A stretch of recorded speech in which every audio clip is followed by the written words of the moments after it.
போன வாரம் நான் சொன்னது போல இந்த வாரம் முக்கியமான ஒரு தலைப்பை உங்களுடைய மத்தியிலே வைக்க விரும்புகிறேன். அது என்னன்னு சொன்னேன் போன வாரம், வரங்களை குறித்து சொன்னேன். ஆனா வரங்களை குறித்து அறிவதற்கு முன்பதாக பரிசுத்த ஆவியை குறித்து அறிந்திருக்க வேண்டியது அவசியமா இருக்கிறது. அல்லேலூயா. இது ஒரு பைபிள் ஸ்டடி. நீங்க தான் பைபிள் ஸ்டடிக்கு வர்றது இல்லையே, கொஞ்சம் பேர் தானே வர்றாங்க. அதனால இது ஒரு பைபிள் ஸ்டடி. பைபிள் ஸ்டடியிலே பரிசுத்த ஆவியை குறித்து உங்களுடைய மத்தியிலே இன்னைக்கு நான் சொல்ல விரும்புகிறேன். அல்லேலூயா. எவ்வளவுக்களவு இயேசுவை குறித்து அறிந்திருக்கிறோமோ அந்த அளவுக்கு நாம் பரிசுத்த ஆவியை குறித்து அறிந்திருக்க வேண்டும். ஏனென்றால் அவர் திரியேக தேவன், திரியேக தேவன், மூன்றில் ஒன்றானவர். மூன்றில் ஒன்றானவர் என்றால் மூன்றும் ஒன்றுதான். அல்லேலூயா. பிதா, குமாரன், பரிசுத்த ஆவியானவர். பிதாவுக்கு கொடுத்திருக்கிற அதே முதலிடத்தை இயேசுவுக்கு கொடுக்க வேண்டும். ஏனென்றால் இயேசுதான் மாம்சத்திலே வெளிப்பட்டார். அல்லேலூயா. பிதாவாகிய தேவன் குமாரனாம் இயேசு கிறிஸ்துவாக உலகத்திலே வெளிப்பட்டார். அல்லேலூயா. அந்த குமாரனாம் இயேசு கிறிஸ்து இந்த உலகத்திலே நாம் வாழும் வரை நம்மிடத்திலே நமக்குள்ளே வாசம் பண்ணும்படியாக பரிசுத்த ஆவியாக வந்திருக்கிறார். அல்லேலூயா. அல்லேலூயா. ஆகவே பிதாவை குறித்தும் குமாரனை குறித்தும் அறிவதை போலவே பரிசுத்த ஆவியை குறித்தும் நாம் அறிந்திருக்க வேண்டியது மிக மிக அவசியமானதாக இருக்கிறது. அல்லேலூயா. அல்லேலூயா. ஆகவே அந்த இயேசுவை, அந்த பரிசுத்த ஆவியானவரை இன்றைக்கு நம்ம பார்க்க போகிறோம். அல்லேலூயா. பரிசுத்த ஆவி எப்போது கொடுக்கப்பட்டது? யாராவது சொல்லுங்க பார்க்கலாம். இயேசு பரமேறி போகும்போது. அல்லேலூயா. மேல் வீட்டறையிலே கூடியிருக்கும் போது. அப்படிதான் நம்ம நினைக்கிறோம். இல்ல, பரிசுத்த ஆவியானவர் ஆரம்பத்தில் பிதாவானவர் இந்த உலகத்தை ஆளுகை செய்கிற அந்த நாட்களிலேயே, மனிதனை சிருஷ்டித்த அந்த நாட்களிலேயே அங்கே பரிசுத்த ஆவியானவர் இருந்தார். அல்லேலூயா. அல்லேலூயா. அதே முதல்ல பார்க்க போறோம். அடிப்படையா நம்ம பார்க்கணும்ல, புதுசா பரிசுத்த ஆவியானவர் வந்துட்டாரா? புதிய ஏற்பாட்டிலே பரிசுத்த ஆவியானவர் வந்துட்டாரா? அவர் முந்தி இல்லையா? இயேசு கிறிஸ்துவும் முந்தி இருந்தவர் தான், பரிசுத்த ஆவியானவரும் முந்தி இருந்தவர் தான். பிதாவானவர் இருந்தது போல குமாரனும் இருந்தார், குமாரன் இருந்தது போல பரிசுத்த ஆவியானவரும் இருந்தார், இப்போதும் இருக்கிறார். எப்படி பிதாவானவர் இப்போது இருக்கிறாரோ, எப்படி குமாரனாகிய இயேசு கிறிஸ்து இன்றைக்கு இருக்கிறாரோ, எப்படி பரிசுத்த ஆவியானவரும் இன்றைக்கு இருக்கிறார். அல்லேலூயா. அல்லேலூயா. நம்மிலே அநேகர் அப்படித்தான் நினைக்கிறோம். அன்னைக்கு மேல் வீட்டறையிலே 120 சீஷர்கள் கூடியிருந்த போது அங்கே பரிசுத்த ஆவியானவர் இறங்கினார் என்று பார்க்கிறோம். அதைத்தான் நம்ம நல்லா அறிந்திருக்கிறோம், அதை அடிக்கடி பார்த்திருக்கிறோம். இன்னைக்கு நான் அடிப்படையான ஒரு காரியத்தை உங்களுக்கு சொல்ல விரும்புகிறேன். அல்லேலூயா. என்ன, நிறைய பேர் பரிசுத்த ஆவியை பெறாமல் இருக்கிறார்கள், பரிசுத்த ஆவியை குறித்து சரியாக அறியாமல் இருக்கிறார்கள். அதான் சொன்னேன், எவ்வளவுக்களவு இயேசு கிறிஸ்துவை குறித்து அறிந்திருக்கிறோமோ அவ்வளவுக்களவு பரிசுத்த ஆவியை குறித்து நாம் அறிந்திருக்க வேண்டியது அவசியமாக இருக்கிறது. ஏனென்றால் மூன்றில் ஒன்றான தேவன், பிதா, குமாரன், பரிசுத்த ஆவியானவர். அல்லேலூயா. ஆகவே அந்த பரிசுத்த ஆவியானவரை குறித்து நாம் அறிந்திருக்க வேண்டியது அவசியமாக இருக்கிறது. அல்லேலூயா. பரிசுத்த ஆவியானவர் பழைய ஏற்பாட்டிலும் இருந்தார், பழைய ஏற்பாட்டிலும் கொடுக்கப்பட்டார், பழைய ஏற்பாட்டிலும் அற்புதங்களை அடையாளங்களை செய்தார். அல்லேலூயா. ஆனால் பழைய ஏற்பாட்டுக்கும் புதிய ஏற்பாட்டுக்கும் பரிசுத்த ஆவிக்கும் இருக்கிற ஒரு வித்தியாசம் என்னவென்றால், பழைய ஏற்பாட்டிலே பரிசுத்த ஆவியானவரை பிதா அவ்வப்போது தம்முடைய மனிதர்கள் மேல், தாம் பிரியமாயிருக்கிறவர்கள் மேல், தாம் யாரை கொண்டு எதையாலும் செய்ய இருக்கிறார் என்றால் அவர்கள் மேல் அப்போது ஆவியானவர் இறங்கினார். அப்பொழுது அவர்கள் அற்புதங்கள் அடையாளங்களை எல்லாம் செய்தார்கள். அதுக்கப்புறம் அவங்க செய்யல. அதாவது ஒரு குறிப்பிட்ட காலத்துக்காக, ஒரு குறிப்பிட்ட மனிதனுக்காக, ஒரு குறிப்பிட்ட நோக்கத்துக்காக அவ்வப்போது பரிசுத்த ஆவியானவர் மனிதர்கள் மேல் இறங்கினார். அல்லேலூயா. யாத்ராமத்தின் புத்தகம் 31ஆம் அதிகாரம் 5ஆம் வசனத்திலே வாசிக்கிறோம். ஆசரிப்பு கூடாரத்தை செய்யும்படியாக மோசேக்கு அங்கே சொல்லப்பட்ட போது அந்த பணியை செய்வதற்காக ஒரு மனிதன் மேல் விசேஷித்த பரிசுத்த ஆவியானவர் இறங்கினார். அதைத்தான் நாம் வாசிக்கிறோம். யாத்ரா 31ஆம் அதிகாரம் 5ஆம் வசனத்தை வாசிக்கலாம். மற்றும் சகலவித வேலைகளையும் யூகித்து செய்கிறதற்கும் வேண்டிய ஞானமும் புத்தியும் அறிவும் அவனுக்கு உண்டாக அவனை தேவ ஆவியினால் நிரப்பினேன் என்று சொல்லுகிறார். அல்லேலூயா. ஊரியின் குமாரனாகிய பெசலேயேலை கர்த்தர் என்ன நிரப்பினார்? தம்முடைய ஆவியினால் நிரப்பினார். அல்லேலூயா. தம்முடைய ஆவியினால் அங்கே ஒரு மனிதனை நிரப்ப, எதற்காக? ஆசரிப்பு கூடார வேலைகளை சரியாய் செய்யும்படியாக அதை குறித்த ஞானமுள்ள ஒரு மனிதனை கர்த்தர் தெரிந்து கொண்டு அவன் மேல் தம்முடைய ஆவியை ஊற்றினார் அல்லது அவனை ஆவியினால் நிரப்பினார் என்று பார்க்கிறோம். அல்லேலூயா. 35ஆம் அதிகாரம் 33ஆம் வசனத்திலையும் அதை வாசிக்கிறோம். 35ஆம் அதிகாரம் 33ஆம் வசனம். அவனுக்கு ஞானத்தையும் புத்தியையும் அறிவையும் அருளி அவன் சகலவித வேலைகளையும் செய்யும்படி தேவ ஆவியினாலே அவனை நிரப்பினார். அல்லேலூயா. இது எங்க பாருங்க, பலாயிரம் வருடங்களுக்கு முன்பாக இஸ்ரவேல் ஜனங்கள் எகிப்தை விட்டு கானானுக்கு பயணம் செய்து கொண்டிருக்கிற வேளையிலேயே தேவன் தமக்கு தேவையான காரியங்களை செய்ய தேவையான மனிதர்கள் மேல் தேவ ஆவியை அனுப்பினார். அல்லேலூயா. அப்போ பரிசுத்த ஆவியானவர் புதிய ஏற்பாட்டில் மட்டும் இல்லை, எங்கே இருக்கிறாரு? பழைய ஏற்பாட்டிலே ஆதி காலத்திலே அவர் இருக்கிறார். அல்லேலூயா.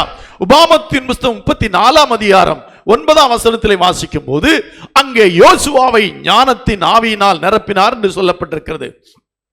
உபாகமம் 34ஆம் அதிகாரம் 9ஆம் வசனம். மோசே நூனின் குமாரனாகிய யோசுவாவின் மேல் தன் கைகளை வைத்தபடியினால் அவன் ஞானத்தின் ஆவியினால் நிரப்பப்பட்டான். இஸ்ரவேல் புத்திரர் அவனுக்கு கீழ்ப்படிந்து கர்த்தர் மோசேக்கு கட்டளையிட்டபடியே செய்தார்கள். மோசே நூனின் குமாரனாகிய யோசுவாவின் மேல் தன் கைகளை வைத்தபோது அவன் ஞானத்தின் ஆவியினால் நிரப்பப்பட்டான் என்று சொல்லி இருக்கிறது. அல்லேலூயா. எண்ணாகமம் 27ஆம் அதிகாரம் 18ஆம் வசனத்திலும் அங்கே யோசுவாவை குறித்து சொல்லப்பட்டிருக்கு. எண்ணாகமம் 27ஆம் அதிகாரம் 18ஆம் வசனம். கர்த்தர் மோசேயை நோக்கி, ஆவியை பெற்றிருக்கிற புருஷனாகிய யோசுவா என்னும் நூனின் குமாரனை நீ தெரிந்து கொண்டு அவன் மேல் உன் கையை வைத்து.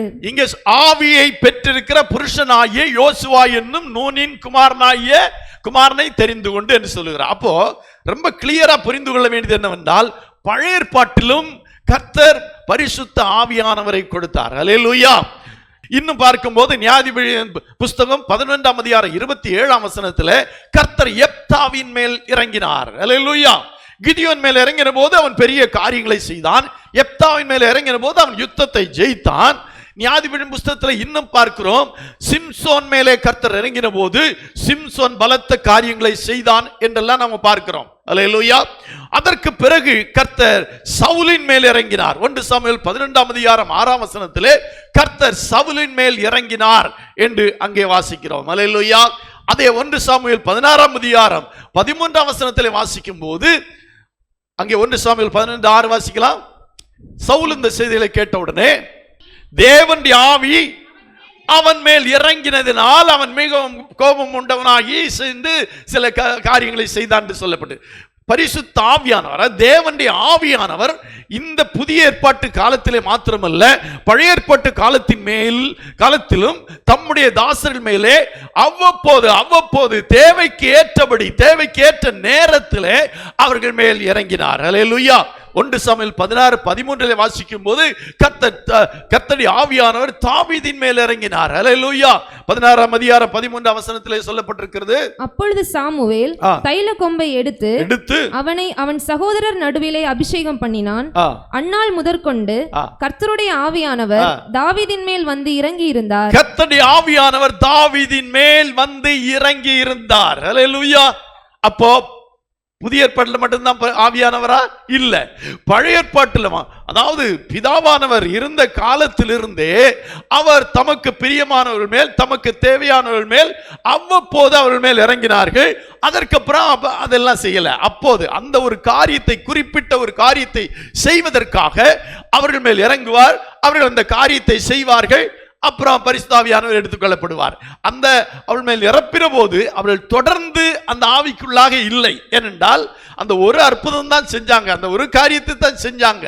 அந்த ஒரு காரியத்தை செய்வதற்காக தேவன் தம்முடைய ஆவியானவரை அனுப்பி அவர்களை பலப்படுத்தி அந்த பெரிய காரியங்களை கர்த்தர் அவர்கள் மூலமாய் செய்தார். அல்லேலூயா, அல்லேலூயா. அப்ப ஆவியானவர் எங்கே இருக்கிறார்? பரிசுத்த ஆவியானவர் ஆதியாமத்தின் புஸ்தகத்திலே இருந்தே நம்ம பார்க்கும்போது அங்கே இருந்து கொண்டே இருக்கிறார். வெளிப்படுத்தின விசேஷம் வரையிலும் இருக்கிறார். அல்லேலூயா. இப்ப இந்த பழைய ஏற்பாட்டிலே சில வாக்குத்தத்தங்களை அவர் சொன்னார்.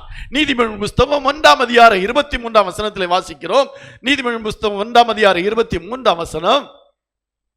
என் கடிந்து கொள்ளுதலுக்கு திரும்புங்கள், இதோ என் ஆவியை உங்களுக்கு அருளுவேன். அல்லேலூயா. பழைய ஏற்பாட்டிலே சொல்லப்பட்டதை காட்டிலே சற்று வித்தியாசமாக இப்பொழுது தேவனுடைய வாக்குத்தத்தம் வந்து கொண்டிருக்கிறது. இதோ என் ஆவியை உங்களுக்கு அருளுவேன். அல்லேலூயா. என் ஆவியை உங்களுக்கு அருளுவேன். உங்களுக்கு என்று சொன்னால் தம்முடைய ஜனங்களுக்கு என்று பார்க்கிறோம். எசேக்கியேல் தீர்க்கதரிசியின் புஸ்தகம் 36ஆம் அதிகாரம் 26, 27 வசனங்களை வாசிக்கும் போது அங்கே சொல்லி இருக்கிறது. எசேக்கியேல் 36ஆம் அதிகாரம் 26, 27 வசனங்களிலே, உங்களுக்கு நவமான இருதயத்தை கொடுத்து, உங்களுக்கு நவமான இருதயத்தை கொடுத்து, உங்கள் உள்ளத்திலே புதிதான ஆவியை கட்டளையிட்டு, உங்கள் உள்ளத்திலே புதிதான ஆவியை கட்டளையிட்டு, கல்லான இருதயத்தை உங்கள் மாம்சத்திலிருந்து எடுத்து போட்டு சதையான இருதயத்தை உங்களுக்கு கொடுப்பேன். சதையான இருதயத்தை உங்களுக்கு கொடுப்பேன். உங்களுக்கு நவமான இருதயத்தை கொடுத்து உங்கள் உள்ளத்திலே புதிதான ஆவியை கட்டளையிட்டு, அல்லேலூயா, உங்கள் உள்ளத்திலே புதிதான ஆவியை கட்டளையிடுவேன் என்று அங்கே சொல்லப்பட்டது. அல்லேலூயா. ஏசாயா 11ஆம் அதிகாரம் 1-2 வசனங்களை வாசிக்கிறோம். ஏசாயா 11ஆம் அதிகாரம் 1-2 வசனங்களே சொல்லி இருக்கிறது. ஈசா என்னும் அடிமரத்திலிருந்து ஒரு துளிர் தோன்றி அவன் வேர்களில் இருந்து ஒரு கிளை எழும்பி செழிக்கும். ஞானத்தையும் உணர்வையும் அருளும் ஆவியும், ஞானத்தையும் உணர்வையும் அருளும் ஆவியும், ஆலோசனையும் பலனையும் அருளும் ஆவியும், ஆலோசனையும் பலனையும் அருளும் ஆவியும், அறிவையும் கர்த்தருக்கு பயப்படுகிற பயத்தையும் அருளும் ஆவியுமாக, அறிவையும் கர்த்தருக்கு பயப்படுகிற பயத்தையும் அருளும் ஆவியுமாக கர்த்தருடைய ஆவியானவர் அவர் மேல் தங்கி இருப்பார். அல்லேலூயா. இது இயேசு கிறிஸ்துவை குறித்த தீர்க்க தரிசனம். இயேசு கிறிஸ்துவை குறித்து சொல்லப்பட்டிருக்கிறது. அவருக்கு ஞானத்தை உணர்வையும் அருளும் ஆவியும், ஆலோசனை பலனையும் அருளும் ஆவியும், அறிவையும் கர்த்தருக்கு பயப்படும் பயத்தை அருளும் ஆவியுமாய் கர்த்தருடைய ஆவியானவர் அவர் மேல் தங்கி இருப்பார். அல்லேலூயா. இந்த ஆவியானவர் எல்லாம் இயேசு கிறிஸ்துவின் மேல் தங்கி இருந்தார்கள். அல்லேலூயா, அல்லேலூயா. இப்படி ஏராளமான வாக்குத்தத்தங்கள் நமக்கு பழைய ஏற்பாட்டிலே கொடுக்கப்பட்டிருக்கு. மிக முக்கியமான வாக்குத்தத்தம் நமக்கு எல்லாருக்கும் தெரியும். யோவேல் தீர்க்கதரிசியின் புஸ்தகம் 2ஆம் அதிகாரம் 28ஆம் வசனம். யோவேல் 2:28. அதற்கு பின்பு நான் மாம்சமான யாவர் மேலும் என் ஆவியை ஊற்றுவேன். அப்பொழுது உங்கள் குமாரர் உங்கள் குமாரத்திகளும் தீர்க்க தரிசனம் சொல்லுவார்கள். உங்கள் மூப்பர் சொப்பனங்களையும் உங்கள் வாலிபர்கள் தரிசனங்களையும் காண்பார்கள். அல்லேலூயா. நான் மாம்சமான யாவர் மேலே என்னுடைய ஆவியை ஊற்றுவேன். இப்ப பாருங்க, பழைய ஏற்பாட்டுல எல்லார் மேலேயும் ஆவியை ஊற்றல, எல்லார் மேலும் ஆவி இறங்கல, எல்லாரையும் ஆவியினால் நிரப்பல. ஒரு குறிப்பிட்ட மனிதர்கள் மேல் குறிப்பிட்ட காரியத்தை செய்யும்படியாக ஆவியானவர் அவர்களை நிரப்பினார்கள். அவர்கள் அந்த காரியத்தை செய்தார்கள். அல்லேலூயா. இது பழைய ஏற்பாட்டிலே நடந்த காரியம். பழைய ஏற்பாட்டிலே நன்றாய் புரிந்து கொள்ளுங்கள். பழைய ஏற்பாட்டிலே எல்லா தேவ பிள்ளைகள் மேலும் எல்லா தேவ ஜனங்கள் மேலும் ஆவி ஊற்றப்படவில்லை, ஆவியினால் அவர்கள் நிரப்பப்படவில்லை. ஆனால் புதிய ஏற்பாட்டு ஜனங்களுக்கு ஒரு வாக்குத்தத்தம் கொடுக்கப்படுகிறது. என்னவென்றால், நான் மாம்சமான யாவர் மேலும் என்னுடைய ஆவியை ஊற்றுவேன். அல்லேலூயா. மாம்சமான யாவர் மேலும் என்றால் எல்லாரும் மாம்சத்தில் தான் இருக்கிறோம். மாம்சம் உடைய யாவர் மேலும் என்னுடைய ஆவி என்ன செய்வேன்? ஊற்றுவேன். அவர்கள் என்ன செய்வார்கள்? அப்பொழுது உங்கள் குமாரர்கள் உங்கள் குமாரத்திகள் தீர்க்க தரிசனம் சொல்லுவார்கள். உங்கள் மூப்பர் சொப்பனங்களையும் உங்கள் வாலிபர்கள் தரிசனங்களையும் காண்பார்கள். அல்லேலூயா. இது புதிய ஏற்பாட்டு ஜனங்களுக்கான. எதிர்காலத்தில் வருகிற ஜனங்களுக்கு ஆண்டவர் கொடுத்த ஒரு பெரிய வாக்குத்தத்தம். அல்லேலூயா, அல்லேலூயா. நன்றாய் புரிந்து கொள்ள வேண்டும். பழைய ஏற்பாட்டு ஜனங்களை விட நம்ம பாக்கியவான்கள். அல்லேலூயா. என்றால் பழைய ஏற்பாட்டிலே எல்லாருக்கும் ஆவியை கொடுக்கவில்லை, ஆவியினால் நிரப்பப்படவில்லை. ஆனால் புதிய ஏற்பாட்டிலே யாவருக்கும் வாக்கு பண்ணுகிறார். அந்த யாவரிலே நாம இருக்கிறோமா இல்லையா? பரிசுத்தாவி குறித்து சரியாய் புரிந்து கொள்ளுங்கள். இப்பொழுது புதிய ஏற்பாட்டு ஜனங்களுக்கு எல்லாருக்கும் மாம்சமான யாவர் மேலும் என் ஆவியை ஊற்றுவேன் என்று சொன்னார். அல்லேலூயா, அல்லேலூயா. மத்தேயு சுவிசேஷம் 3ஆம் அதிகாரம் 12ஆம் வசனத்திலே வாசிக்கிறோம். மத்தேயு 3:11 விதமாய் வாசிக்கிறோம். மனம் திரும்புதலுக்கென்று நான் ஜலத்தினால் உங்களுக்கு ஞானஸ்நானம் கொடுக்கிறேன். யோவான் சொல்லுகிறார், மனம் திரும்புதலுக்கென்று நான் உங்களுக்கு ஜலத்தினாலே ஞானஸ்நானம் கொடுக்கிறேன். எனக்கு பின் வருகிறவரோ என்னிலும் வல்லவராய் இருக்கிறார். அவருடைய பாதரட்சைகளை சுமக்கிறதற்கு நான் பாத்திரன் அல்ல. அவர் பரிசுத்த ஆவியினாலும் அக்கினியினாலும் உங்களுக்கு ஞானஸ்நானம் கொடுப்பார். அல்லேலூயா, அல்லேலூயா.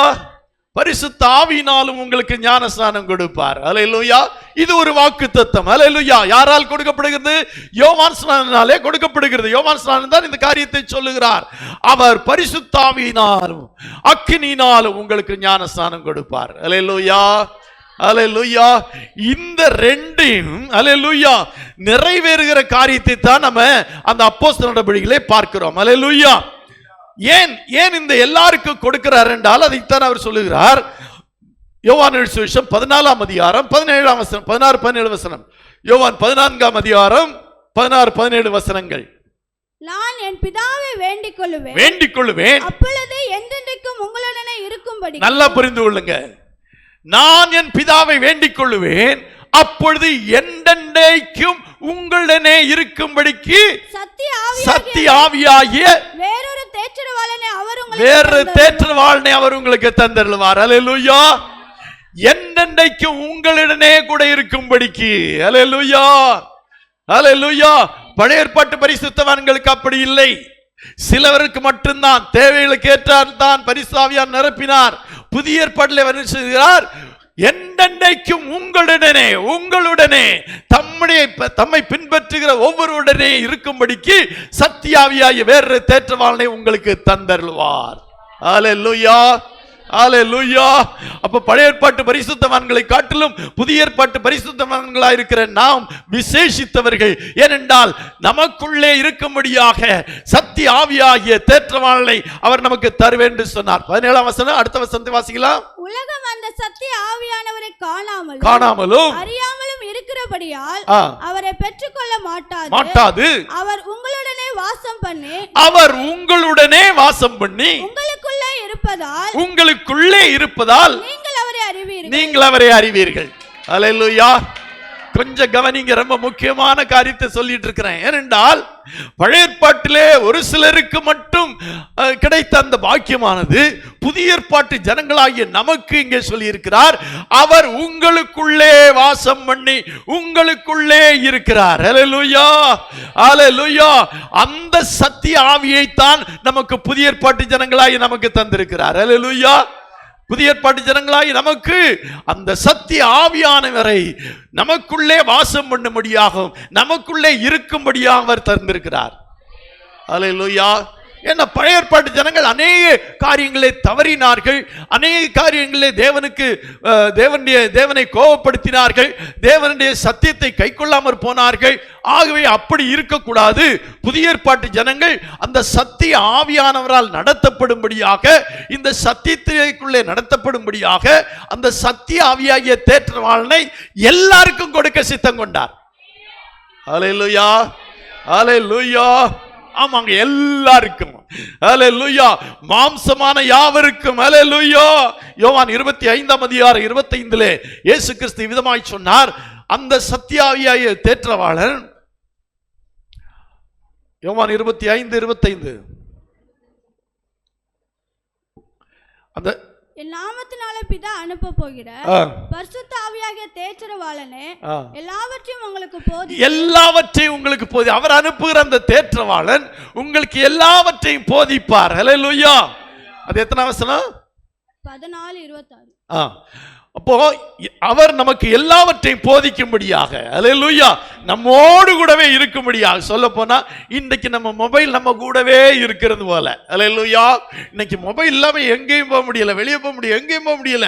எப்பவும் நம்ம அதே மாதிரி நம்மோடு கூட இருந்து நம்மை நடத்தும்படியாக அந்த பரிசுத்த ஆவியாகிய சத்திய ஆவியாகிய தேற்றவாளனை நமக்கு கொடுக்க சித்தம் கொண்டார். அல்லேலூயா. அல்லேலூயா. அதனால்தான் ஆண்டவராகிய இயேசு கிறிஸ்து இவ்விதமாக சொன்னார். லூக்கா சுவிசேஷம் 24ஆம் அதிகாரம் 49ஆம் வசனத்திலே சொன்னார். லூக்கா 24ஆம் அதிகாரம் 49 என் பிதா வாக்குத்தத்தம் பண்ணினதை இதோ நான் உங்களுக்கு அனுப்புகிறேன். நீங்களோ உன்னதத்திலிருந்து வரும் பலனால் தரிப்பிக்கப்படும் வரைக்கும் எருசலேம் நகரத்தில் இருங்கள் என்றார். அல்லேலூயா. அங்கே யோவேல் 2:28 பிதாவானவர் வாக்கு பண்ணினார். என்ன வாக்கு பண்ணினார்? மாம்சமான யாவர் மேலும் என் ஆவியை ஊற்றுவேன், அப்பொழுது என்ன நடக்கும் என்று அவர் அங்கே சொன்னார். அந்த நிறைவேறுதலுக்காக நீங்கள் எங்கே காத்திருங்கள், அந்த பிதா வாக்கு பண்ணினதை நான் அனுப்புகிறேன், நீங்கள் உன்னதத்திலிருந்து வரும் அந்த பலனால் தரிப்பிக்கப்படும் வரைக்கும் எருசலேம் நகரத்தில் என்ன செய்யுங்கள், காத்திருங்கள். அல்லேலூயா, அல்லேலூயா. உன்னதத்திலிருந்து வரும் பலன் என்ன? என்னுடைய ஜனங்களுக்கு தோல்வியே இருக்கக்கூடாது, என்னுடைய ஜனங்கள் தவறி போகக்கூடாது, என்னுடைய ஜனங்கள் அற்புதங்களை அடையாளங்களை தினமும் பெற்றுக்கொள்ள வேண்டும் என்ற ஒரு பெரிய நோக்கத்தோடு கூட எப்போதும் நம்மோடு கூட இருக்கும்படியாக ஒரு உன்னதத்திலிருந்து ஒரு பலனை நமக்கு கொடுத்து இந்த தேசத்து இந்த உலகத்தில் வாழும் நாட்கள் எல்லாம் அவருக்கு சாட்சியாகவும் வல்லமையாகவும் வாழத்தக்கதாக அந்த உன்னதத்தின் பலனை நமக்கு கொடுக்க சித்தம் கொண்டார். அதுதான் பரிசுத்த ஆவியானவர். அல்லேலூயா.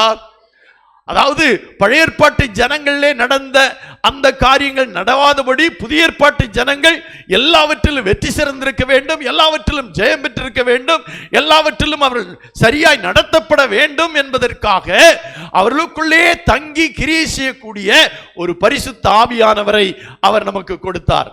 அல்லேலூயா, அல்லேலூயா. அப்போ பரிசுத்த ஆவியானவருக்கு கொடுக்கப்பட்ட நோக்கத்தை நம்ம அறியணும். அல்லேலூயா. இப்போ இந்த இப்படி சொன்னது, இதெல்லாம் இதுவரை சொன்னது, இப்ப அது நிறைவேறுதல் ஆகிறது. எங்கே? அப்போஸ்தலர் நடபடிகள் 1ஆம் அதிகாரம் 14-15 வசனத்திலே வாசிக்கிறோம்.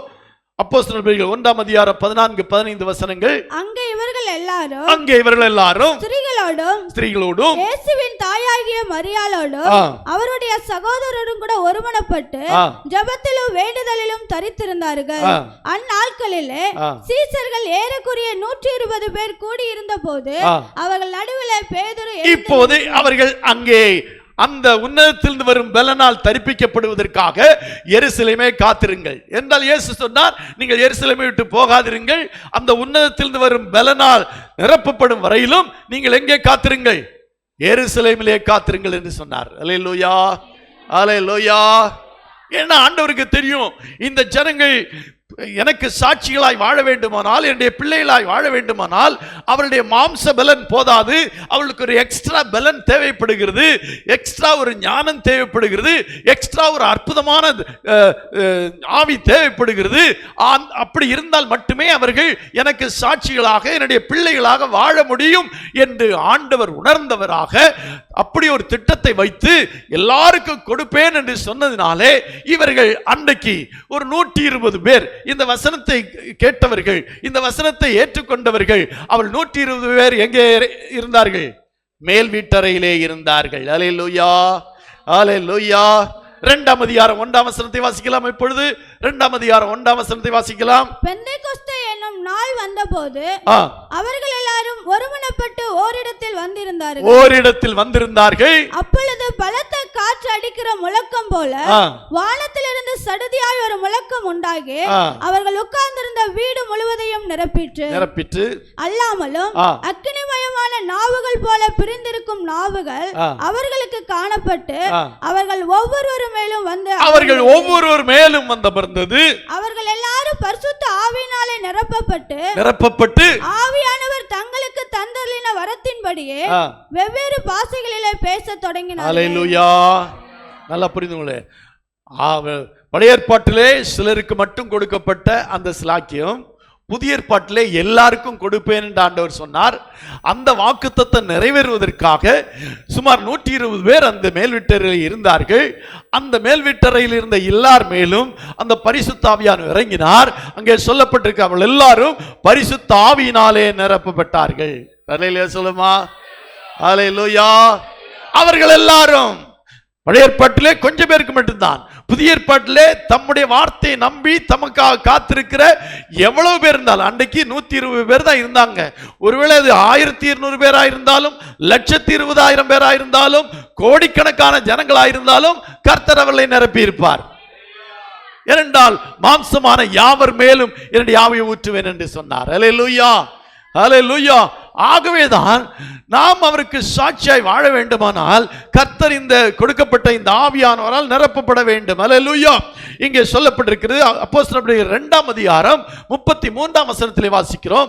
அதே அதிகாரம் 2ஆம் அதிகாரம் 33ஆம் வசனத்திலே, அவர் தேவனுடைய வலது கரத்தினாலே உயர்த்தப்பட்டு பிதா அருளிய வாக்குத்தத்தத்தின்படி பரிசுத்த ஆவியை பெற்று நீங்கள் இப்பொழுது காண்கிறதும் கேட்கிறதுமாகிய இதை பொழிந்தருளினார். அல்லேலூயா சொல்லுமா. இதை பொழிந்தருளினார். அல்லேலூயா. எதை? பரிசுத்த ஆவியானவரை பொழிந்தருளினார். அல்லேலூயா. எல்லாரும் பரிசுத்த ஆவியினால் நிரப்பப்பட்டார்கள். அல்லேலூயா. அல்லேலூயா. எல்லாரும் அன்றைக்கு கூடியிருந்த அத்தனை ஜனங்கள் மேலும் பரிசுத்த ஆவியானவர் அவள் மேல் இறங்கி அவளை நிரப்பினார். அல்லேலூயா. நிரப்பி அன்றைக்கு வாழ்ந்திருந்த ஒவ்வொரு தேவனுடைய பிள்ளைகளுக்குள்ளாகவும் அவ கடந்து வந்து அவள் எல்லாரும் பரிசுத்த ஆவியினாலே நிரப்பப்பட்டார்கள். அல்லேலூயா. அல்லேலூயா. இப்ப அதனால என்ன நடக்குது அப்படி என்றால், நாம் எல்லாருமே பரிசுத்த ஆவியானவர் நமக்குள்ளே வந்ததினாலே நாம் எல்லாம் தேவனுடைய ஆலயமாக மாறுகிறோம். அல்லேலூயா சொல்லுமா. அல்லேலூயா. 1 கொரிந்தியர் 6ஆம் அதிகாரம் 19-20 வசனங்களை வாசிக்கலாம். 1 கொரிந்தியர் 6ஆம் அதிகாரம் 19-20 வசனங்கள். உங்கள் சரீரமானது நீங்கள் தேவனாலே பெற்றும்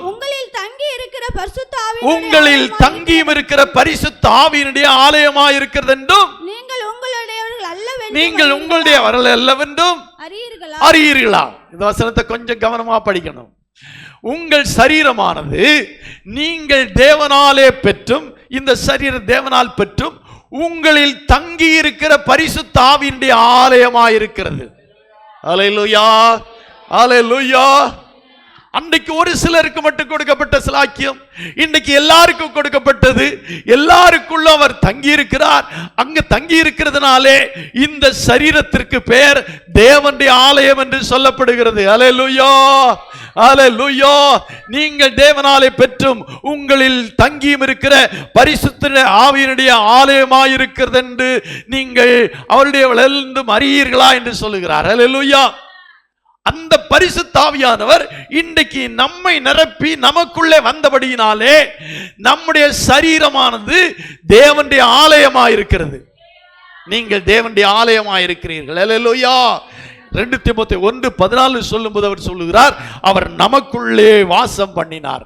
2 தீமோத்தேயு 1ஆம் அதிகாரம் 14ஆம் வசனம். உன்னிடத்தில் ஒப்புவிக்கப்பட்ட அந்த நற்பொருளை நமக்குள்ளே வாசம் பண்ணுகிற பரிசுத்த ஆவியினாலே காத்துக்கொள். அல்லேலூயா. நமக்குள்ளே வாசம் பண்ணுகிற பரிசுத்த ஆவியானவர். அல்லேலூயா. நமக்குள்ளே அந்த பரிசுத்த ஆவியானவர். நீங்க பழைய ஏற்பாட்டில் நான் சுருக்கமாக தான் சொல்லிட்டு வந்தேன். நான் யார் யாரையெல்லாம் ஆண்டவர் ஆவியினாலே நிரப்பினார் என்று பழைய ஏற்பாட்டிலே சொன்னேனோ, அந்த ஆவியினாலே நிரப்பப்பட்ட உடனே எல்லாம் அவள் பலத்த கிரியைகளை செய்தார்கள், அற்புதங்களை அடையாளங்களை செய்தார்கள், யுத்தங்களை ஜெயித்தார்கள், மனுஷர்களை ஜெயித்தார்கள், மிருகங்களை ஜெயித்தார்கள். அவர்கள் பலவிதமான அற்புதங்களை எல்லாம் செய்தார்கள். ஏனென்றால் அந்த ஆவியானவர் அவர்கள் நிரப்பினபடினாலே. அதே ஆவியானவர் புதிய ஏற்பாட்டிலே நமக்குள் எல்லாருக்குள்ளும் ஆண்டவர் தருகிறார். அல்லேலூயா. என்ன எல்லாரும் அற்புதம் செய்யுங்க, எல்லாரும் அடையாளங்களை செய்யுங்க, எல்லாரும் வல்லமையா இருங்க, எல்லாரும் அற்புதங்களும் அடையாளங்களும் செய்யுங்க, எல்லாரும் குணமாக்கருளாயிருங்க, எல்லாரும் தீர்க்க தரிசனம் சொல்லுங்க, எல்லாரும் எல்லாம் செய்யட்டும் அப்படிங்கிறதுக்காக ஆவியானவர் எல்லாருக்கும் பரிசுத்த ஆவியை கொடுத்தார். அல்லேலூயா. அல்லேலூயா. நல்லா புரியுதா? புதிய ஏற்பாட்டு ஜனங்களுக்கு எல்லாருக்கும் ஒரே மாதிரியான பரிசுத்த ஆவியை கொடுத்தார். அந்த பரிசுத்த ஆவியானவர் நமக்குள்ளே வாசம் பண்ணுகிறார். அவர் நமக்குள்ளே வாசம் பண்ணுகிறதுனாலே நம்முடைய சரீரம் தேவனுடைய ஆலயமாயிருக்கிறது. ஏனென்றால் அப்போஸ்தலர்களை பவுல் சொல்லும்போது கைகளினால் கட்டப்பட்ட ஆலயத்தில் தேவன் வாசமாய் இருக்கிறது. அப்போஸ்தலர் 17ஆம் அதிகாரம் 24ஆம் வசனத்திலே பவுல் அங்கே சொல்லுகிறார், கைகளினால் கட்டப்பட்ட ஆலயத்தில் உலகத்தையும் அதிலுள்ள யாவற்றையும் உண்டாக்கின தேவனானவர் வானத்திற்கும் பூமிக்கும் ஆண்டவராய் இருக்கிறபடியால் கைகளினால் கட்டப்பட்ட கோவில்களில் அவர் வாசம் பண்ண கைகளினால் கட்டப்பட்ட கோவில்களில் அவர் வாசம் பண்ணுகிறதில்லை. அல்லேலூயா. அவர் எங்கே வாசம் பண்ணுகிறார் என்றால், பரிசுத்த ஆவியை யார் யார் தங்களுடைய இருதயத்திலே பெற்றிருக்கிறார்களோ, பரிசுத்த ஆவியை யார் யார் பெற்றிருக்கிறார்களோ அவர்களுக்குள்ளே வாசம் பண்ணி அந்த ஆலயத்திலே தான் அவர் வாசம் பண்ணுகிறார். அல்லேலூயா. இது ஒரு கட்டிடம், நாம் எல்லாம் கூடி வருவதற்கான ஒரு கட்டிடம். பரிசுத்தமாய் இதை வைத்துக் கொள்ளுகிறோம், சுத்தமாய் இதை வைத்துக் கொள்ளுகிறோம். எல்லாரும் வர வேண்டும், எல்லாரும் ஆராதிக்க வேண்டும், எல்லாரும் தேவனுடைய வார்த்தையை கேட்க வேண்டும் என்று நாம் இங்கே கூடி வருகிறோம். அல்லேலூயா. கூடி வருகிற நம் ஒவ்வொருவருக்குள்ளும் அந்த பரிசுத்த ஆவியானவர் இருக்கிறார். நாம் எல்லாரும் ஆலயமாயிருக்கிறோம். நீங்கள் அந்த ஆலயமாயிருக்கிறீர்கள் என்று சொல்லப்பட்டிருக்கிறது. அல்லேலூயா. யோவான் 14:23 ஆண்டவராய் இயேசு கிறிஸ்து சொன்னார், நாங்கள் வந்து அவரிடத்திலே வாசம் பண்ணுவோம். யோவான் 14:23 அந்த நாளிலே என்னாச்சு?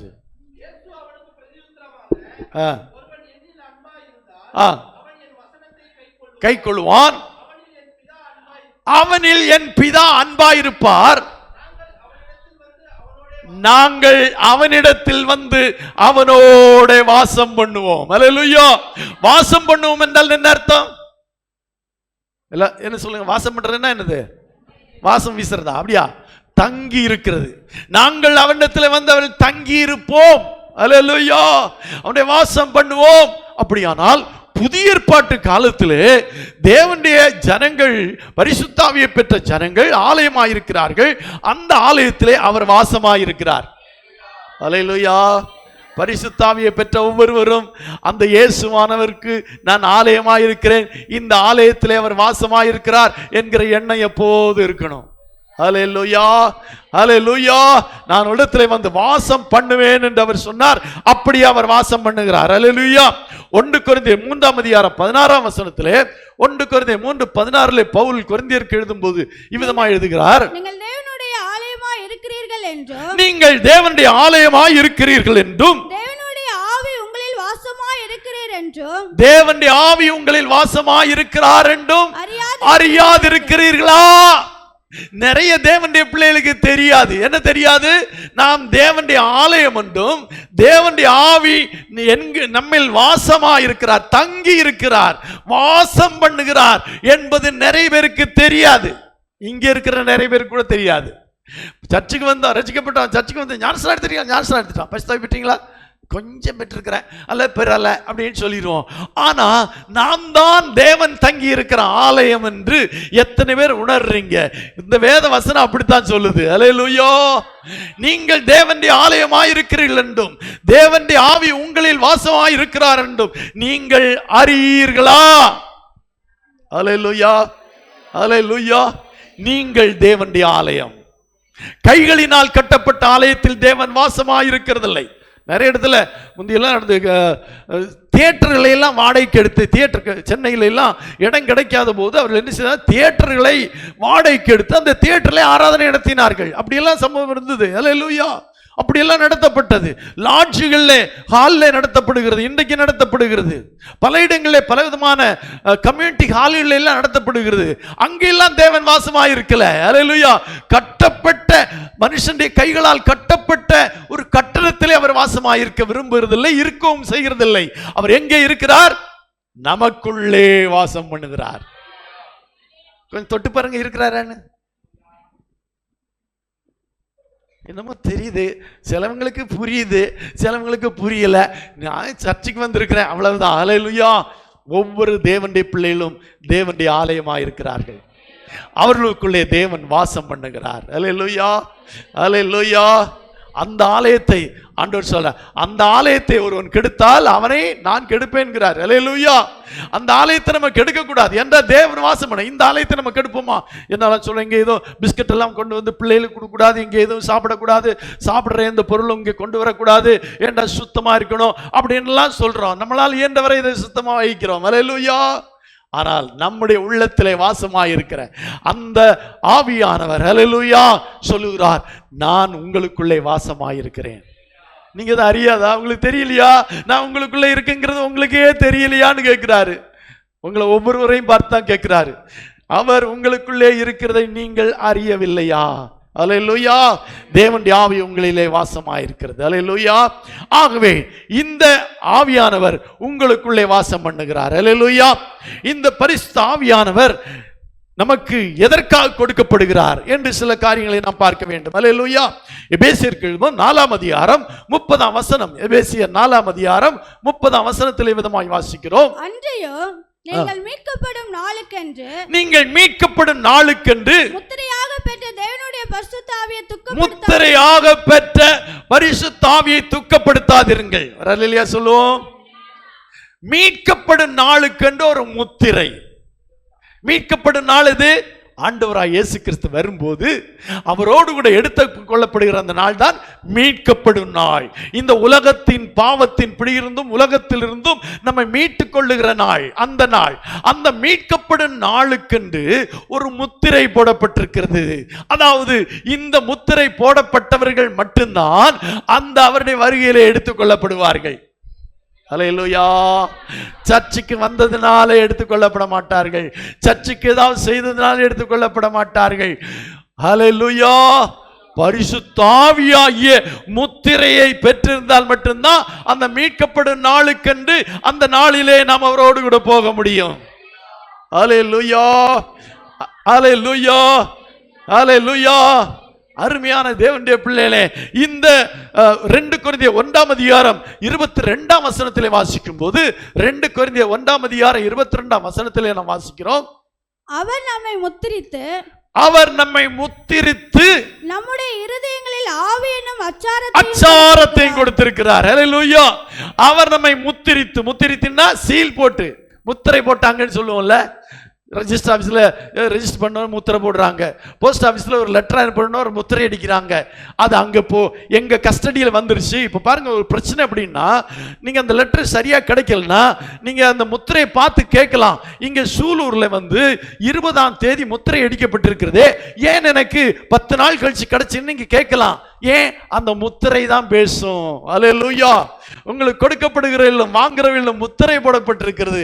அந்த முத்திரை போட்டு விட்டால் அந்த அவருடைய கையிலே கொண்டு கொடுக்கப்படும் என்று அர்த்தம். அல்லேலூயா. இந்த போஸ்ட் ஆபீஸுக்கு வந்து விட்டது, இதை உடனே நாங்கள் அவர்களுக்கு டெலிவரி பண்ணுவோம் என்பது அர்த்தம். முத்திரிக்கப்பட்டது, சீல் போடப்பட்டது. அதே போல இந்த பரிசுத்த ஆவியானவர் நமக்கு எதற்காக கொடுக்கப்படுகிறார் என்றால், அந்த மீட்கப்படும் நாளிலே அந்த முத்திரை போடப்பட்டவர்கள் அல்லது அந்த முத்திரித்தவர்கள் அல்லது அச்சாரம் கொடுக்கப்பட்டவர்கள் மட்டுமே அவரோடு கூட எடுத்துக் கொள்ளப்படுவார்கள். அல்லேலூயா. அல்லேலூயா. ஆவி என்னும் அச்சாரம். அச்சாரம்னா என்னதுங்க? அட்வான்ஸ் அப்படின்னு வைப்போம், அப்படி சொல்லலாம். அட்வான்ஸ் கொடுத்துட்டேம்பாங்க. அல்லேலூயா. ஆவி என்னும் அச்சாரம். அது என்ன ஆவி என்னும் அச்சாரம்? இந்த ஆவி என்னும் அச்சாரம் தான் அந்த மீட்கப்படும் நாளிலே நம்ம மீட்கப்படுவதற்காக அச்சாரமாக கொடுக்கப்பட்டிருக்கிறது. அல்லேலூயா. அட்வான்ஸா கொடுக்கப்பட்டிருக்க மாதிரி இந்த ஆவி என்னும் அச்சாரம் நமக்கு கொடுக்கப்பட்டிருக்கிறது. அல்லேலூயா. எல்லாரும் ரொம்ப முக்கியமான காரியத்தை இன்னைக்கு சொல்லிட்டு இருக்கேன். இது ரொம்ப இயேசு கிறிஸ்துவை குறித்து அறிந்திருக்கிறதை போலவே பரிசுத்த ஆவியானவரை குறித்து நாம் அறிந்திருக்க வேண்டும். அல்லேலூயா. அந்த ஆவியானவர் இப்பொழுது மாம்சமான யாவர் மேலும் ஆண்டவர் ஊற்றுவேன் என்று சொல்லி இருக்கிறார், ஊற்றிக்கொண்டே இருக்கிறார். அல்லேலூயா. அது பெந்தெகோஸ்தே நாளில் எருசலேமிலே துவங்கப்பட்டது. அது இன்றைக்கும் இங்கேயும் நடந்து கொண்டே இருக்கிறது. ஆண்டவர் வருகை வரையிலும் அந்த ஊற்றப்படுதல் நடக்கும். அல்லேலூயா. அல்லேலூயா. அப்ப அந்த பரிசுத்த ஆவியை நாம் எல்லாரும் பெற்றுக்கொள்ள வேண்டும். அந்த முத்திரையை பெற்றுக்கொண்டால் மட்டும்தான் அந்த அவருடைய வருகையிலே நாம் எடுத்துக்கொள்ளப்படுவோம். எபேசியர் 1ஆம் அதிகாரம் 13-14 வசனத்திலே சொல்லப்பட்டிருக்கிறது. எபேசியர் 1ஆம் அதிகாரம் 13-14 வசனங்கள். நீங்களும் உங்கள் ரட்சிப்பின் சுவிசேஷமாகிய சத்திய வசனத்தை கேட்டு விசுவாசிகள் ஆனபோது வாக்குத்தத்தம் பண்ணப்பட்ட பரிசுத்த ஆவியால் அவருக்குள் என்ன போடப்பட்டீர்கள்?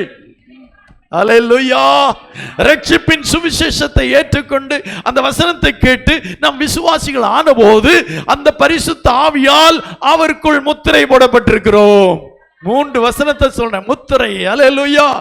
இந்த பரிசுத்த ஆவியானது ஒரு முத்திரை. எதற்கு முத்திரை? நம்ம மீட்கப்படும் நாளிலே இந்த முத்திரை இருந்தால் தான் மீட்கப்படுவோம். ஹல்லேலூயா. மீட்கப்படுவதற்கு அச்சாரமாக சீல் குத்தப்பட்டிருக்கிறது, அந்த முத்திரை குத்தப்பட்டிருக்கு. என்ன? இவள் பரிசுத்த ஆவியை பெற்றிருக்கிறாள். ஹல்லேலூயா. பரிசுத்த ஆவியை பெற்றிருக்கிறார். ஹல்லேலூயா. அவருடைய ஆவியுடையவர்கள் தான் அவரோடு கூட ஆகாயத்திலே பறந்து செல்ல முடியும். ஹல்லேலூயா. அப்ப நல்லா புரிந்து கொள்ள வேண்டும், இந்த ஆவி, இந்த பரிசுத்தாவியின் அந்த நிறைவு, அந்த பரிசுத்தாவின் முத்திரை இல்லாதவர்கள் எடுத்துக்கொள்ளப்பட மாட்டார்கள். ஹல்லேலூயா, ஹல்லேலூயா. இப்ப மழையடி வருவோம். யோவேல் 2:28 சொல்லப்பட்டிருக்கிறது, மாம்சமான யாவர் மேலும் என் ஆவியை ஊற்றுவேன். ஹல்லேலூயா. மாம்சமான யாவர் மேலே என் ஆவியை ஊற்றுவேன் என்று சொன்னார். இப்ப யோவான் எழுதின சுவிசேஷத்திலே 7ஆம் அதிகாரத்திலே ஆண்டவராகிய இயேசு கிறிஸ்து விதமாய் சொல்லுகிறார்.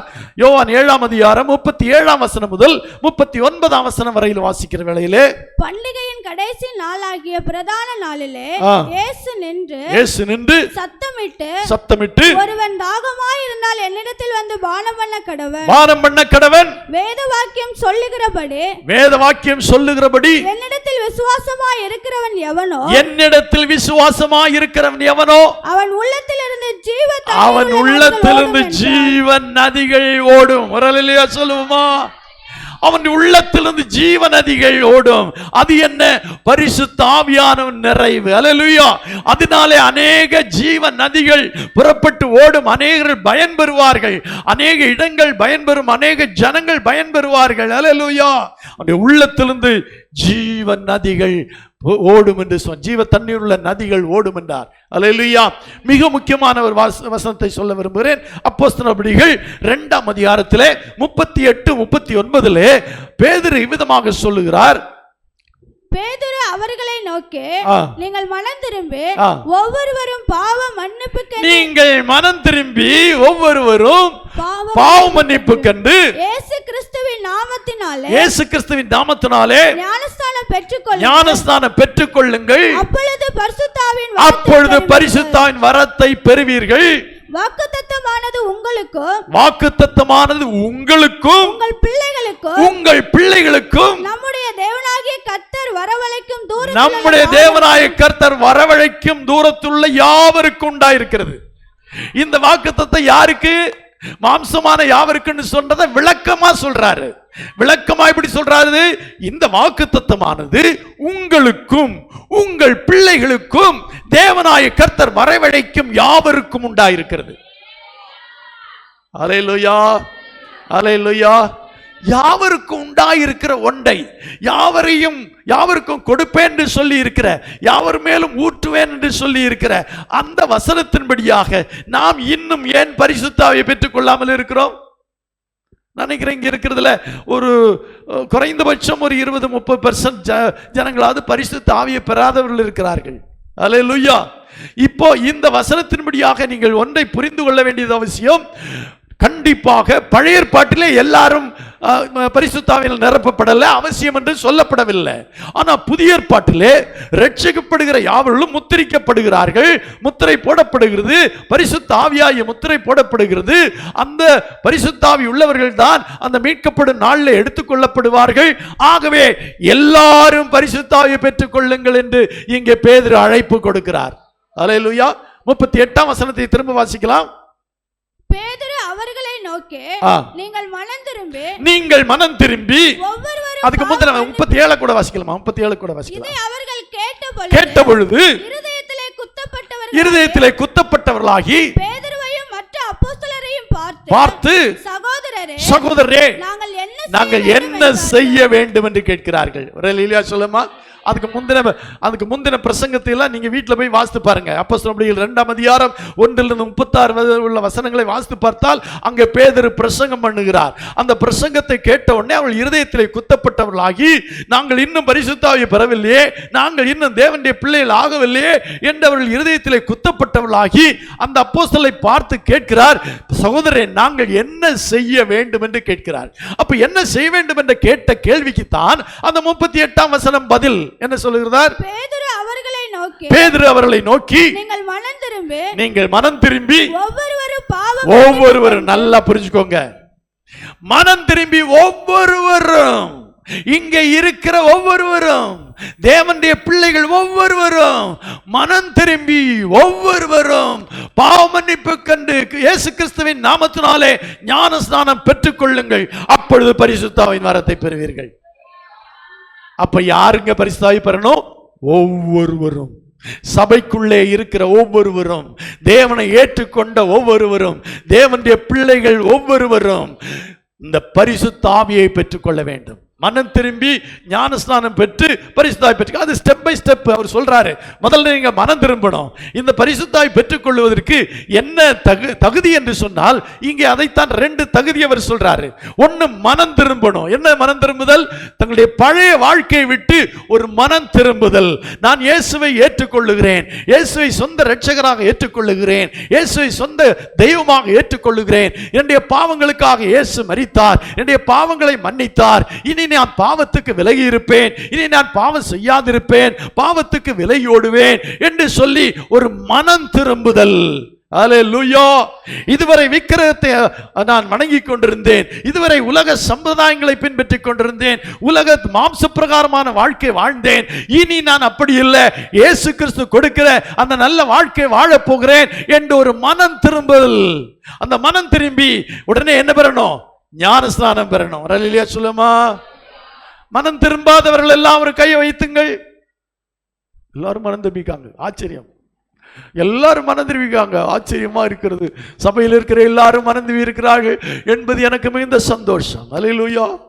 அடுத்த ஸ்டெப்பை செய்தவர்கள், ஞானஸ்நானம் பெற்றவர்கள் எல்லாம் கை வைத்துங்க. இப்படி வைத்துனா தெரியுதில்ல. ஞானஸ்நானம் பெறாதவர்கள் எல்லாம் கை வைத்துங்க. கை வைத்துங்கம்மா, கை வைத்துங்க. அதனால என்ன இப்போ என்ன சொல்லிட்டேன்? 1 2 3 4 5 6 7 இங்கே எல்லாம் 8 9 10 கையை வைத்து. ஏன் கையை வைத்துறதுக்கு கஷ்டம்? அப்படின்னா தப்பு பண்ணிட்டோன்னு தானே அர்த்தம். ஏன் இன்னும் ஞானஸ்நானம் பெறலன்னு தானே அர்த்தம். சரி, நீங்கள் ஒவ்வொருவரும் மனம் திரும்பி பாவ மன்னிப்பு கண்டு என்ன செய்யணும்? இயேசு கிறிஸ்துவின் நாமத்தினாலே ஞானஸ்நானம் பெறணும். அப்பொழுது பரிசுத்த ஆவியின் வரத்தை பெறுவீர்கள். அல்லேலூயா. Condition, 2 condition. மனம் திரும்பணும், ஞானஸ்நானம் பெறணும். அல்லேலூயா. அல்லேலூயா. இதை செஞ்சு எல்லாரும் ஞானஸ்நானம் பெற்றுக்கொள்ளுவோம், பரிசுத்த ஆவி பெற்றுக்கொள்ளலாமா? தேவனுடைய வார்த்தை சொல்லி இருக்கிறது, தேவனுடைய ஆவி இல்லாதவன் அவருடையவன் அல்ல. எங்கே ஒரு இடத்துல சொல்லப்பட்டிருக்குல்ல, தேவனுடைய ஆவி இல்லாதவன் அவருடையவன் அல்ல என்று ஒரு வார்த்தை சொல்லி இருக்கிறது. அல்ல, எங்கன்னு தேடி பாருங்க. பரிசுத்த ஆவியாகிய தேவனுடைய ஆவியில், ரோமர் 6ஆம் அதிகாரம் என்று நினைக்கிறேன், தேவனுடைய ஆவி இல்லா, எத்தனாம் வசனம்? 8:9. 8ஆம் அதிகாரம் 9ஆம் வசனம். ரோமர் 8:9. தேவனுடைய ஆவி உங்களில் வாசமாய் இருந்தால் நீங்கள் மாம்சத்துக்கு உட்பட்டவர்களாய் இராமல் ஆவிக்குட்பட்டவர்களாய் இருப்பீர்கள். கிறிஸ்துவின் ஆவி இல்லாதவன் அவருடையவன் அல்ல. நீங்க சர்ச்சுக்கு வந்திருக்கலாம், கிறிஸ்தவ பெயர் வைத்திருக்கலாம், கிறிஸ்தவ பெற்றோர்களுக்கு பிறந்திருக்கலாம், ஆனால் கிறிஸ்துவின் ஆவி இல்லாதவன் அவருடையவன் அல்ல. நீங்க ஆண்டவர் பிள்ளைன்னு சொல்லிக்கவே கூடாது. ஏன்னா இந்த 2 காரியம் பெற்று பரிசுத்த ஆவி பெற்றிருந்தாதான் நீங்கள் தேவனுடைய பிள்ளைகள் என்ற அர்த்தம். அல்லேலூயா. கிறிஸ்துவின் ஆவி இல்லாதவன் அவருடையவனே அல்ல. சொல்ல போனா சொல்லப்பட்டிருக்கிறது, பரிசுத்த ஆவி இல்லாமல் ஒருவனும் தேவனை கர்த்தர் என்று சொல்லக்கூடாதான், இயேசுவே ஏசாமின்னு கூட சொல்லக்கூடாதான். பரிசுத்த ஆவி பெற்றுட்டு தான் நீ என்ன செய்யணும்? ஏசாமி, கர்த்தர், ஆண்டவர் அப்படின்னு எல்லாம் சொல்லணுமா? இன்னைக்கு பரிசுத்த ஆவி பெறாத எத்தனை பேர் ஆண்டவரே, கர்த்தாவே, இயேசுவேன்னு எல்லாம் சொல்றாங்க. ஆனா வசனம் சொல்லி இருக்கு, அப்படி சொல்றதுக்கு அதிகாரமே கிடையாது. அல்லேலூயா. அல்லேலூயா. இது ஒரு வாரத்தில் முடியாது, 2 வாரத்திலேயே முடியாதுன்னு நினைக்கிறேன். ஆனால் ரொம்ப முக்கியமான காரியம் அன்னைக்கு நான் சொல்லியிருக்கிறது. பரிசுத்த ஆவி குறித்து அறிந்து கொள்ள வேண்டியது மிக முக்கியமான காரியம். பழைய ஏற்பாட்டிலே அவ்வப்போது தேவைக்கேற்ப சில நேரங்களிலே சிலருக்கு கொடுக்கப்பட்டு சில அற்புதங்கள் செய்யப்பட்டது. புதிய ஏற்பாட்டை எல்லாருக்கும் கொடுப்பேன் என்று அவர் வாக்கு பண்ணி மாம்சமான யாவர் மேலும் ஊற்றுவேன் என்று சொன்னார். அந்த மாம்சமான யாவர் என்ன செய்ய வேண்டும் என்று பவுல் அங்கே சொல்லுகிறார். நீங்கள் ஒவ்வொருவரும் மனம் திரும்பி பாவ மன்னிப்பு கண்டு ஞானஸ்நானத்தை பெற்றுக்கொள்ளுங்கள், அப்பொழுது பரிசுத்த ஆவியின் வரத்தை பெறுவீர்கள்.